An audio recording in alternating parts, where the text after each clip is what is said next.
Hey everybody, welcome back to the Doggone Positive Way. My name is Maria Ryan. I am your certified dog trainer and your dog's advocate and your cat's advocate too, and all the animals that are out there. We're talking about balance training. What the hell is balance training? Well, that's been in my comments section on a most recent video that I posted. So we're going to talk about it, and I'm going to share this with you, because that's how this all got started. Okay, so I got this comment on my one of my videos that I posted with Rover. And Rover, if you remember, added dog training to the platform instead of just pet sitting. And the dog training section, which I'm really happy about, is you have to have some type of certification. You can have a certification that they will verify that is evidence-based training. And also you can take their training certification. It's free. Okay. That's what's very cool about it, is it gives people who are interested, maybe you already a dog trainer and you want some more knowledge and you want to expand upon, what you have or whatever, but, or you don't train at all, or you are a trainer that is maybe a balance trainer. Maybe you use all aversive training. I don't know what your situation is. But I got this message, and it says, our comment, and it says, positive only training is safe and a great tool for puppy training, teaching new behaviors, and solving simple issues. But as far as problem dogs in the real world, balance training is by far and away what many dogs need. YouTube trainers, and she lists several trainers, and more are wonderful representations of this kind of training. Excuse me. They've been the last resort for many dogs and have saved many canine lives when positive only training has failed. So I haven't responded at all. And I mean, I'm like, okay, it's almost 2 weeks old. Tomorrow it'll be 2 weeks old, right? So, like, just want to respond, but I want to respond in a productive way.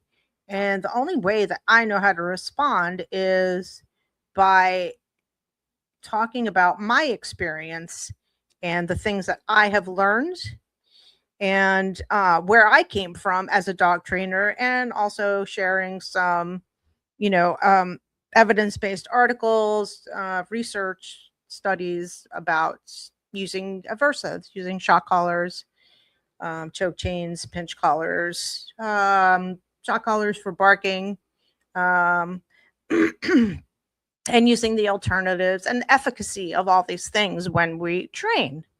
So let's just talk a little bit about what balance training is. So I looked it up on Google, and I'm just going to share this with you straight up. We're doing it together today. Okay, so balanced dog trainers use a combination of positive reinforcement rewards and fair, consistent corrections to teach and modify behavior. This approach relies on all four quadrants of operant conditioning, teaching what to do with treats and affection, while also enforcing boundaries when commands are deliberately disobeyed. That's loaded statement, in my opinion. And I'll tell you why.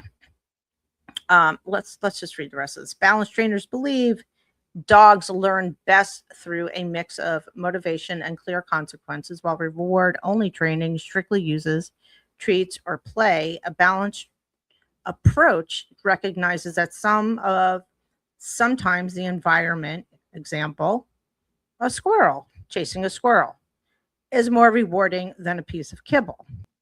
Okay, so positive reinforcement, high value treats, clickers, and toys for building drive and teaching, aversive tools, slip leads, prong collars, or remote e-collars to provide physical or sensory boundaries when necessary.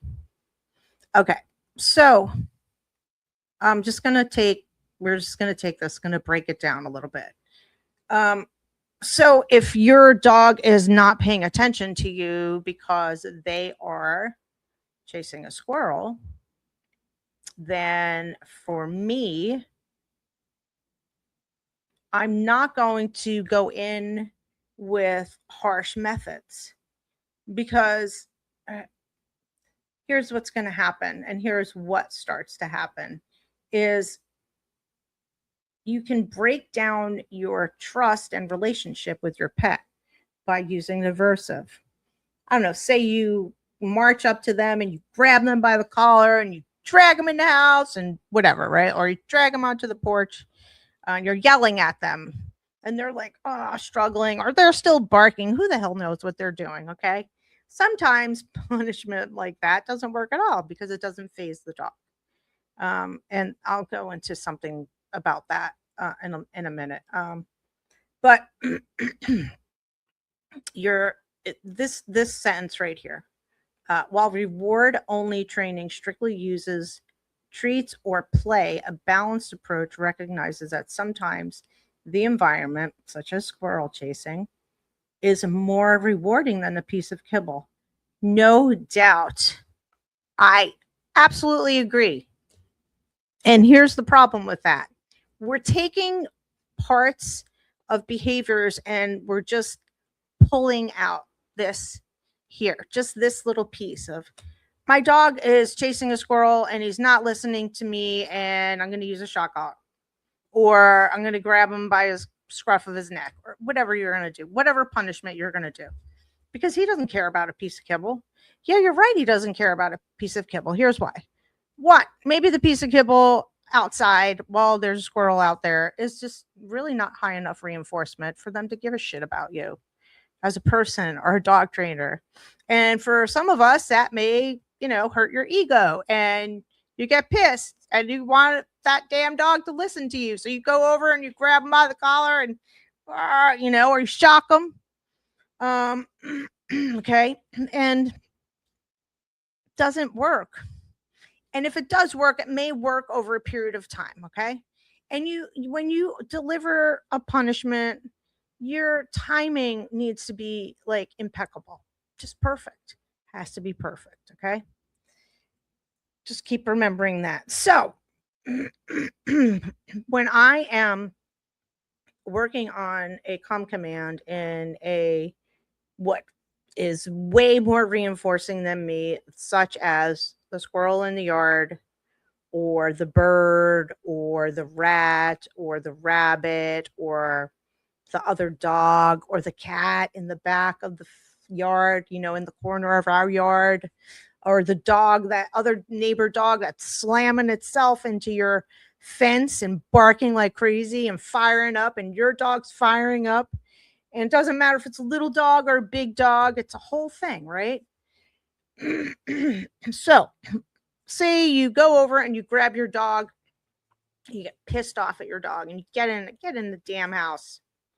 Get in the house, whatever, yell at it a little bit. Or maybe you don't. Maybe just throw it in there. Or maybe just go get the dog and you don't yell at it at all. You just bring it in the house. Your dog is not learning anything, period. You're doing all the work. You, yourself, human, is doing all the work, and we don't need to do more work. We do enough freaking work in our lives, whether you have a full-time job and you have kids, family, whatever it is, you're taking care of a parent. I don't know. We're busy. We're tired. We do a lot. Okay. So we don't want to do something else. And the other thing that starts to happen is your relationship could really start to get damaged with your dog. The trust. That's what I mean when I'm talking about a relationship with you and your dog. I mean, of course, we love our dogs and we all like think we know what they're thinking and saying, and we all joke around. And there's freaking like channels with millions of followers with stuff like that, like dogs saying other stuff, right? That a human thinks they're saying and they're not, right? But we laugh. But at the end of the day, really, it's about trust, because dogs are really suspicious animals. They are predators. We are predators, but they are suspicious. It's just kind of hardwired into them, and some of them are more suspicious than others. So if you start breaking down that trust, they're not going to be as reliable. And if you have to continually punish in order to get them to obey, if you don't have those punishment tools in place, for example, your shock collar or a pinch collar or a choke chain or, you know, your hand reaching out to grab them. What if they don't have a collar on? There's so many different variables of why you can't deliver a correction. Now, also for me at this stage in the game with having MS, I can't go out into the yard and grab my dog and punish them. And then somebody be like, well, that's why you should use a shock collar, Maria. And I'm like, yeah, no, I'm not doing that. The efficacy of using a shock collar, especially to get your dog to come to you, is so low. And I pulled up some studies, and this is going to be a several part series. It's got to be, because I can't cover all this in like a little nice, neat little 20-minute package, 15, 20-minute package. I like keeping my episodes short. Because this is a lot, and I'm not going to rush through it because it's important. Like when I say I'm your dog's advocate and your cat's advocate, I am, because I don't think that we should punish. I think that, and here's the thing. When I say that, I don't think we should punish. I don't think we should use punishment that requires you to be physical with your dog, to hit them or to grab them, or to use punishment with a shock collar, something that's going to inflict some kind of pain on your dog. Okay. And also, depending upon the dog, if your dog doesn't respond to a choke chain or a pinch collar, some trainers will say, okay, we're going up to the shock collar. Some trainers start at the shock collar with puppies, with young dogs. Okay. So that's a problem for me. Now, I am also going to tell you, and I've shared this with you guys many times, but just to remind everybody and for the new people here, I was an aversive dog trainer. I was not a balanced trainer. I didn't use any treats. I was full-fledged aversive. It's a killer method. Um, he was, God, I can't remember his first name, but he was like, yeah, shot or, choke chains, punishment, alpha rolls. Remember the Monks of Newski? Read that book, read the second book, thought it was like great. I'm like, oh, they're monks, they're gentler, but they're still using punishment. They're using alpha rolls. They're, alpha rolls. That's hilarious. They're scruffing puppies. They're shaking them. They're grabbing them by the, scruff of their neck. I used those methods. I used a shock collar on my own dog. And oddly enough, it was when my dog wouldn't come to me. Did it help? No. Did I use it correctly? Yes. I was trained to use it. It didn't work. Did the pinch collars work with them not pulling me? Yeah, they did. I'm not going to lie about that. But there's a better way. And that better way for me, and what I learned, was to use the gentle leader. So, I fell into dog training by sheer accident. I was a chef. I moved down here, stayed in the restaurant business, and then, got into dog training. Help, not really, not even right away. It was let's work at a dog kennel. One of my friends had a kennel. So I helped clean the kennels. And then I was like, oh, this is kind of cool. They teach me to train. And they did. And I learned how to train using aversive techniques. Okay. That was all based on force and fear and intimidation. I'm in charge. I'm the leader. I'm the alpha. So I want to get back to this comment though. It's like being an alpha. A lot of people think like, oh, alpha, that I'm the one that, is punishing and this kind of thing. And punishment from another dog, first of all, we're human and we can't duplicate it. So I think we need to really recognize that that's our limitation as a human in a different species.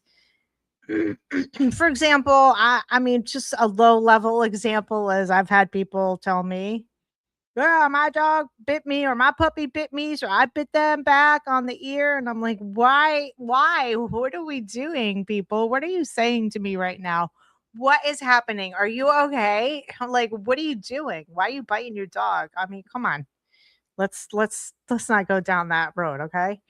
But a true alpha is a dog that is like, if you want to talk about alpha, beta, and all this kind of stuff, and let's talk about that. That's the dog that doesn't get into all the bullshit, all the noise, all the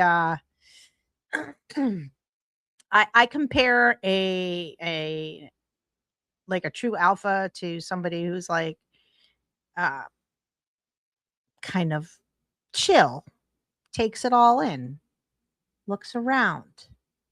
Yeah, I don't need that. Sure, you can have that bone. I don't care. Whatever, who cares? Sure, I'll roll on my belly here. You see?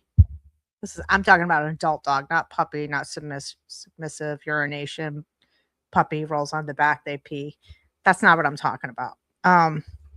Talking about actual body language that, veterinary behaviors, people who are way smarter than me, and most of the people who call themselves dog trainers out there, um, they observe and they watch and they learn. And, it is so important that we look at body language with our pets. I don't care what type of animal it is. It could be a horse, it could be a fish, it could be whatever. I don't care. Lizard, all of this, type of training that I do using science, using evidence based methods that do not cause harm. We're just talking about not causing harm. Okay. So if you want to talk about alpha leadership, blah, blah, blah, talk about it in a way that, you're better than that dog that's barking next door. You're not going to slam yourself into that fence, right? You're not going to engage. You're not going to get into the squabble. Those are the alpha wannabes. Those are like, I want to manage, but I can't manage. And I'm a terrible manager. And that's where I feel like we do need to set boundaries with our pets, absolutely. I'm not saying just let your dog run amok. That's not what real training is that I do. Positive reinforcement training, which is also a buzzword, which is also used incorrectly. Positive reinforcement is like we're adding reinforcement. What are we reinforcing? You could add anything could be reinforcing. It could even be punishment. Punishment works it could be a reinforcer and you don't even know it. Like when your dog is jumping all over you and you're like, no, stop it, blah, blah, blah. And you're pushing it and you're touching it and you're yelling at the dog and da da da. And the dog's still jumping on you. You're reinforcing that dog. You're continuing that behavior going. And then we get pissed off and then you call a trainer and you're like, my dog won't stop jumping on me. And they're like, well, you need to put a shock collar on it, or you need to put a choke chain on it, or whatever, pinch collar, step on the leash and whatever. You're not teaching your dog anything. You're not giving them the opportunity to learn. And that's where I have a big problem with it, with punishment. It's really easy to punish. It's easy to yell at your dog. I still yell at my dog. I'm being like 100% transparent. and it's like a human reaction to yell at them sometimes. You're just like, you get frustrated or you're tired or whatever. Okay, fine. You yell at them, whatever. Once in a blue moon, fine. Tell your dog no, absolutely. Don't overuse the word no because it'll lose all validity. But I do use punishment in my dog training, but the punishment is low level, but it's effective and it's communicative to the dog. And this is where I can say we can mimic another dog's behavior. So, for example, and if you have more than one dog or you take your dog, to, the dreaded dog park or whatever, where there's interaction with other dogs, watch them or just look at some dogs playing on YouTube and mute it so you're not hearing anything. You're just watching the body language of the dog. A lot of dogs will avoid conflict. Those to me are the alpha dogs, the ones that are avoiding getting into it. They're turning their head, they're walking away, they're dropping their head. The dogs that want to start trouble, like maybe they're putting their head over the other dog's shoulders. I'm dominant. Um, but as far as us trying to act like other dogs, it's we're not other dogs. Don't bite your dog's ears. Ignore your puppy when they're jumping on you and they're biting you. Walk away. Stop talking to them, but pay attention to them. Pay attention to when they stop jumping on you like morons and scratching your legs, because when they stop, that's when you reinforce them. That's when you throw the cookie down. That's when you throw the piece of cheese down. That's when you do that stuff. When do you teach your dog a come command, or what I call name recognition? Forget a come command. Let's just call it what it is. It's name recognition. Because when your dog bursts out the front door and run down street onto the busy road, you're not like, come here. You're like, oh my God, Fluffy, get back here. You're not official. So we want to teach them name recognition so that it works in the backyard. We're going to teach them in the house first. We're going to teach them in the kitchen. We're going to teach them in the living room, the bedroom, the garage, out front, out back, when it's not crazy out, when there aren't squirrels around. It is possible. And I live in Florida, so we have everything here. So I don't want to hear, oh, we over there. I know. I live in Florida. It's Jurassic Park here. But the punishment that I use is low level, is something that is effective because it's mimicking on what humans want to call alpha dogs. And it's ignoring and reinforcing the positive, reinforcing the good. Oh, and I can hear everybody, because I get this and I've gotten this. Well, what do you want me to do when the dog bites me? Give him a cookie? No, dumbass. No, no, you're not going to give him a cookie when it bites you. That's not going to happen. We're going to talk about that next week, I promise.